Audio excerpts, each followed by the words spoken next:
ਸਤਿ ਸ਼੍ਰੀ ਅਕਾਲ ਦੋਸਤੋ, ਤੁਸੀਂ ਦੇਖ ਰਹੇ ਹੋ ਪੰਜਾਬੀ ਟੈਕ YouTube ਚੈਨਲ। ਇਸ ਤਰ੍ਹਾਂ ਦੀ ਐਨੀਮੇਸ਼ਨ ਵੀਡੀਓ ਮੋਬਾਈਲ ਰਾਹੀਂ ਕਿਸ ਤਰ੍ਹਾਂ ਬਣਾਈ ਅੱਜ ਤੁਹਾਨੂੰ ਅਸੀਂ ਇਸ ਵੀਡੀਓ ਵਿੱਚ ਦੱਸਾਂਗੇ ਦੋਸਤੋ। ਕੁਝ ਹੀ ਸਟੈਪਾਂ ਵਿੱਚ ਤੁਸੀਂ ਬਹੁਤ ਹੀ ਆਸਾਨੀ ਨਾਲ ਆਪਣੇ ਮੋਬਾਈਲ ਰਾਹੀਂ ਐਨੀਮੇਸ਼ਨ ਇਸ ਤਰ੍ਹਾਂ ਦੀ ਵੀਡੀਓ ਬਣਾ ਸਕਦੇ ਹੋ। ਚਲੋ ਦੋਸਤੋ, ਅਸੀਂ ਤੁਹਾਨੂੰ ਲੈ ਚੱਲਦੇ ਆਪਣੀ ਮੋਬਾਈਲ ਸਕਰੀਨ ਤੇ। ਦੋਸਤੋ, ਐਨੀਮੇਸ਼ਨ ਵੀਡੀਓ ਬਣਾਉਣ ਲਈ ਤੁਹਾਨੂੰ ਆਪਣੇ ਮੋਬਾਈਲ 'ਤੇ ਇੱਕ ਐਪਲੀਕੇਸ਼ਨ ਡਾਊਨਲੋਡ ਕਰਨੀ ਪਊਗੀ, ਟੈਲੀਗ੍ਰਾਮੀ। ਦੋਸਤੋ, ਐਪਲੀਕੇਸ਼ਨ ਤੁਹਾਨੂੰ ਪਲੇ ਸਟੋਰ ਦੇ ਵਿੱਚ ਨਹੀਂ ਮਿਲੇਗੀ। ਦੋਸਤੋ, ਜਿਵੇਂ ਤੁਹਾਨੂੰ ਦੇਖ ਸਕਦੇ ਵੀ ਇਸ ਤਰ੍ਹਾਂ ਦਾ ਇਸਦਾ ਆਈਕਨ ਦਿਖਾ ਦਿੰਦੇ ਹਾਂ ਤੁਹਾਨੂੰ। ਕਿਸ ਤਰ੍ਹਾਂ ਦਾ ਇਸ ਤਰ੍ਹਾਂ ਦਾ ਆਈਕਨ ਹੈ ਟੈਲੀਗ੍ਰਾਮੀ।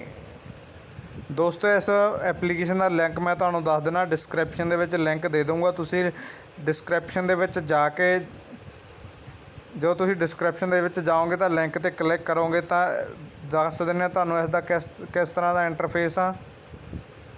ਦੋਸਤੋ, ਇਸ ਤਰ੍ਹਾਂ ਦਾ ਇੰਟਰਫੇਸ ਆ। ਤੁਸੀਂ ਦੋਸਤੋ ਇਸ ਨੂੰ ਉੱਪਰ ਸਕਰੋਲ ਕਰੋਗੇ ਤਾਂ ਇੱਥੇ ਟੈਲੀਗ੍ਰਾਮੀ ਨਾਮ ਲਿਖਿਆ, ਇਸ 'ਤੇ ਤੁਸੀਂ ਕਲਿੱਕ ਕਰੋਗੇ।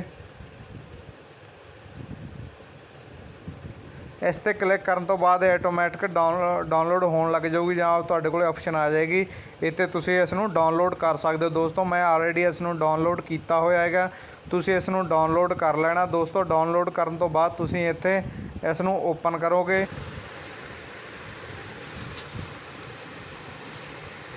ਓਪਨ ਕਰਨ ਤੋਂ ਬਾਅਦ ਕ੍ਰੀਏਟ ਦੀ ਆਪਸ਼ਨ ਆਊਗੀ, ਕ੍ਰੀਏਟ 'ਤੇ ਕਲਿੱਕ ਕਰੋਗੇ। ਕ੍ਰੀਏਟ 'ਤੇ ਕਲਿੱਕ ਕਰਨ ਤੋਂ ਬਾਅਦ ਦੋਸਤੋ ਇੱਥੇ ਰੀਸੈਟ ਦੀ ਆਪਸ਼ਨ ਆ, ਤੁਸੀਂ ਰੀਸੈਟ ਕਰ ਸਕਦੇ ਹੋ। ਕਰੈਕਟਰ ਚੇਂਜ ਕਰ ਸਕਦੇ ਹੋ, ਕਰੈਕਟਰ ਤੁਸੀਂ ਜੈਂਡਰ ਮੇਲ ਜਾਂ ਫੀਮੇਲ ਰੱਖ ਸਕਦੇ ਹੋ। ਸਕੈਨ ਚੇਂਜ ਕਰ ਸਕਦੇ, ਅੱਖਾਂ ਵਗੈਰਾ, ਹੈੱਡ, ਹੇਅਰ ਕੱਟ, ਟੌਪ ਜਾਂ ਇਸ ਵੀ ਕੁਛ ਵੀ ਤਰ੍ਹਾਂ ਦੇ ਤੁਸੀਂ ਚੇਂਜ ਕਰ ਸਕਦੇ ਹੋ। ਮੋਸ਼ਨ ਚੈੱਕ ਚੇਂਜ ਕਰ ਸਕਦੇ ਹੋ, ਹੈਪੀ, ਸੈਡ, ਸਰਪ੍ਰਾਈਜ਼, ਐਂਗਰੀ ਲਈ। ਦੋਸਤੋ, ਬੈਕਗਰਾਊਂਡ ਚੇਂਜ ਕਰ ਸਕਦੇ ਹੋ ਤੁਸੀਂ। ਇੱਥੇ ਆਪਾਂ ਨੈਚੁਰਲ ਕਰ ਦਿੰਦੇ ਹਾਂ। ਬੈਕਗਰਾਊਂਡ ਚੇਂਜ ਕਰ ਸਕਦੇ ਹੋ। ਬੈਕਗਰਾਊਂਡ ਦੇ ਵਿੱਚ ਤੁਸੀਂ ਕੈਮਰੇ ਵਾਲੀ ਬੈਕਗਰਾਊਂਡ ਵੀ ਲੈ ਸਕਦੇ ਹੋ ਜਾਂ ਲਾਇਬ੍ਰੇਰੀ 'ਚੋਂ ਆਪਣੇ 'ਚੋਂ ਕੁਛ ਲੈ ਸਕਦੇ ਹੋ। ਦੋਸਤੋ, ਫ੍ਰੀ ਆਪਸ਼ਨ ਆਏਗਾ, ਫ੍ਰੀ ਵਾਲੇ 'ਤੇ ਤੁਸੀਂ ਕਲਿੱਕ ਕਰਕੇ ਇੱਥੇ ਬੈਕਗਰਾਊਂਡ ਵੀ ਵੀਡੀਓ ਦੀ ਆਪਣੀ ਚੇਂਜ ਕਰ ਸਕਦੇ ਹੋ। ਕਿਸ ਤਰ੍ਹਾਂ ਦੀ ਤੁਹਾਨੂੰ ਬੈਕਗਰਾਊਂਡ ਚਾਹੀਦੀ ਆ, ਕੋਈ ਵੀ ਆਫਿਸ ਵਾਲੀ ਬੈਕਗਰਾਊਂਡ ਜਾਂ ਬਾਹਰ ਦੀ ਕੋਈ ਵੀ ਕਿਸ ਤਰ੍ਹਾਂ ਦੀ ਬੈਕਗਰਾਊਂਡ ਚਾਹੀਦੀ, ਤੁਸੀਂ ਬੈਕਗਰਾਊਂਡ ਵੀ ਚੇਂਜ ਕਰ ਸਕਦੇ ਹੋ। ਦੋਸਤੋ, ਉਸ ਤੋਂ ਬਾਅਦ ਇਹ ਚੇਂਜ ਕਰਨ ਤੋਂ ਬਾਅਦ ਤੁਸੀਂ ਵੀਡੀਓ ਕ੍ਰੀਏਟ ਕਿਸ ਤਰ੍ਹਾਂ ਕਰਨੀ ਉਹ ਵੀ ਅਸੀਂ ਤੁਹਾਨੂੰ ਦੱਸ ਦਿੰਦੇ ਹਾਂ। ਵੀਡੀਓ ਕ੍ਰੀਏਟ ਕਰਨ ਤੋਂ ਬਾਅਦ ਦੋਸਤੋ ਇਸ ਤਰ੍ਹਾਂ ਬੈਕ ਜਾਣਾ। ਬੈਕ ਕਰਨ ਤੋਂ ਬਾਅਦ ਇੱਥੇ ਜਿੱਥੇ ਮੈਸੇਜ ਦੀ ਆਪਸ਼ਨ ਹੈ ਤੁਸੀਂ ਮੈਸੇਜ 'ਤੇ ਕਲਿੱਕ ਕਰੋਗੇ ਤਾਂ ਇੱਥੇ ਪ੍ਰੀਵਿਊ 'ਤੇ ਰਿਕਾਰਡ ਦੀ ਆਪਸ਼ਨ ਆ ਰਹੀ ਹੈ। ਤੁਸੀਂ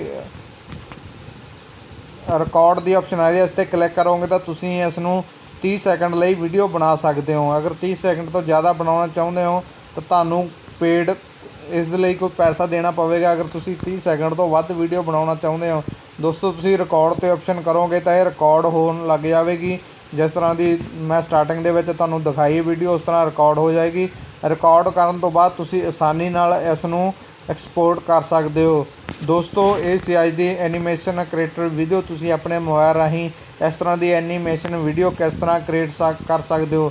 ਦੋਸਤੋ, ਇਸ ਐਪਲੀਕੇਸ਼ਨ ਦਾ ਲਿੰਕ ਮੈਂ ਤੁਹਾਨੂੰ ਡਿਸਕ੍ਰਿਪਸ਼ਨ ਦੇ ਵਿੱਚ ਦੇ ਦੇਵਾਂਗਾ। ਤੁਸੀਂ ਡਿਸਕ੍ਰਿਪਸ਼ਨ ਦੇ ਵਿੱਚ ਜਾ ਕੇ ਇਸ ਨੂੰ ਡਾਊਨਲੋਡ ਕਰ ਸਕਦੇ ਹੋ। ਦੋਸਤੋ, ਵੀਡੀਓ ਚੰਗੀ ਲੱਗੀ ਤਾਂ ਇਸ ਨੂੰ ਲਾਈਕ ਜ਼ਰੂਰ ਕਰ ਦਿਓ ਅਤੇ ਸਾਡਾ YouTube ਚੈਨਲ ਪੰਜਾਬੀ ਟੈਕ ਜ਼ਰੂਰ ਸਬਸਕ੍ਰਾਈਬ ਕਰੋ ਤਾਂ ਜੋ ਤੁਹਾਨੂੰ ਇਸ ਤਰ੍ਹਾਂ ਦੀਆਂ ਵੀਡੀਓ ਮਿਲਦੀਆਂ ਰਹਿਣ। ਧੰਨਵਾਦ।